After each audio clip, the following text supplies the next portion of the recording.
butas. Oh, ito lang. Ito lang. Nandito lang sa paligid yan. Ito. Kuha tayo ng isa.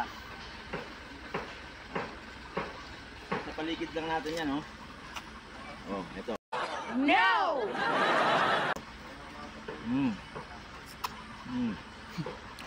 Ang lasa?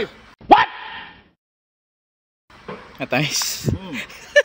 Mangain kayo nito. Ito sa Pilipinas, akala nyo hindi yan nakakain, pero oh, ito. Ginagawa lang namin yung trompo eh. Kukuha pa tayo. Kaya yata yung tinatawag na puno ng talisay, no? Hindi. Tibig. Oh, yan pa. Sarap na sarap. Sa hindi nakakaalam, ha. Ito, nakita ko sa abroad.